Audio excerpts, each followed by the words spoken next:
নজর রাখছি পরবর্তী সংবাদে। উত্তর পূর্বের রাজ্যগুলির যারা মাদক পাচারকারীরা রয়েছেন তাদেরকে মদত দিচ্ছে এবার বাংলাদেশি জঙ্গিরা। এমনই খবর এবার উঠে আসছে, মাদক পাচারের টাকায় উত্তর পূর্বের সংগঠন সাজাচ্ছে রীতিমতো জেএমবি এবং মাদক পাচারকারীদের নিয়ে কড়া নজর রাখছে তাদেরকে এবার কেন্দ্রীয় গোয়েন্দা সংস্থা এনআইএ। যাব বিস্তারিত, আমাদের সঙ্গে রয়েছে প্রতিনিধি সুপ্রীতি মুখার্জি। সুপ্রীতি, কি জানতে পারছো?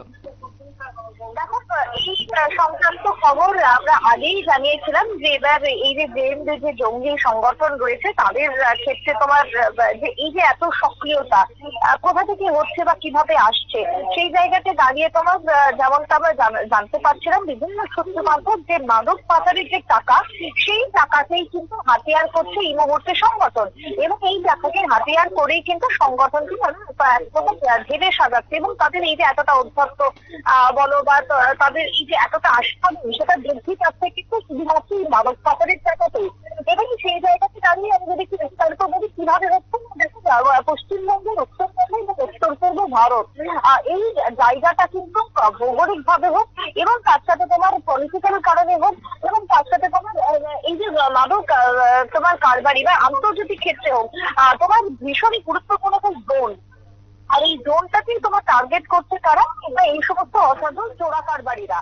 কেউ মাদকের ব্যবসা চালাচ্ছে, তো কেউ আবার তোমার নানান রকমের তোমার লাগাতার ভাবে তোমার এই অঞ্চলকে ব্যবহার করে তোমার অসাধু কাজকর্ম করেই চলেছে।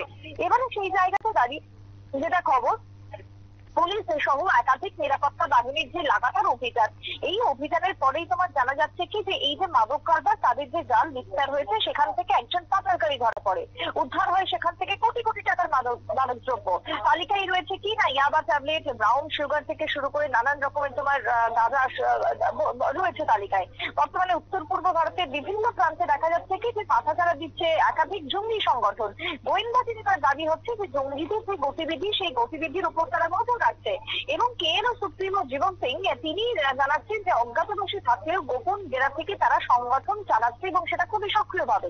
আর এই সংগঠনকে চালাতে গেলে যে অর্থের প্রয়োজন, সেই অর্থের যোগানটাই তোমার আসছে কোথা থেকে না এই সমস্ত নেশা তোমার দ্রব্যের থেকে নেশা পাচার করার মধ্য দিয়ে।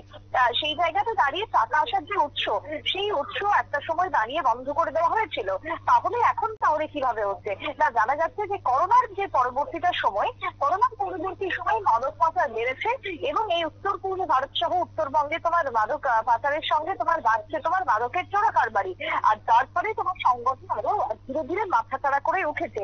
এবারে সেই জায়গায় শীর্ষ কর্তারা কিন্তু এখনো পর্যন্ত তোমার সক্রিয় রয়েছে। বিশেষ করে দিল্লির এই মুহূর্তে যে নির্দেশ বাংলাদেশের এই পরিস্থিতিকে কেন্দ্র করে, যে যেহেতু এখন আন্তর্জাতিক মহলে বা আন্তর্জাতিক ক্ষেত্রে ভারতকে এখন সেফ রাখাই হচ্ছে অন্যতম লক্ষ্য, তাই সেই জায়গাতে দাঁড়িয়ে প্রত্যেকটি গতিবিধি নজর রাখা এবং তার সাথে তোমার সক্রিয়ভাবে নজরদারি রাখার মধ্য দিয়ে এখন চলছে পুলিশের কার্যকলাপ। দেখো, মণিপুর, মিজোরাম, উত্তর পূর্ব ভারত থেকে একাধিক মাদকদ্রব্য পাচার হয়, তার সাথে ত্রিপুরা রয়েছে। এই জায়গাগুলোতে তোমার বাড়তি নজরদারি চালানো হচ্ছে। যেহেতু শিলিগুড়ি এখন করিডর জঙ্গিদের, তাই সেই জায়গাতে দাঁড়িয়ে অধিক পরিমাণে ব্যবস্থা করা হয়েছে, নিরাপত্তার ব্যবস্থা এবং অধিক পরিমাণে তোমার নজরদারি বাড়ছে। সেদিকেই কিন্তু এখনো পর্যন্ত খবর। তবে এই জঙ্গি ক্রিয়াকলাপ যাতে আটকানো যায় সেদিকে এখন বাড়তি নজরদারি এবং পদক্ষেপ নিচ্ছে বর্তমানে তোমার দিল্লি পুলিশ, দিল্লি প্রশাসন। শতাব্দী, একেবারে ধন্যবাদ। অর্থাৎ উত্তর পূর্ব ভারতে মাদক কারবারিরা রীতিমতো জাল বিস্তার করে চলেছে এবং তারই মধ্যে পুলিশ সহ একাধিক নিরাপত্তা বাহিনী এবার সক্রিয় রয়েছে এবং সেই জায়গায় দাঁড়িয়ে লাগাতার অভিযান চালানো হচ্ছে এবং তারপরে বেরিয়ে আসছে একের পর এক পান্ডারা।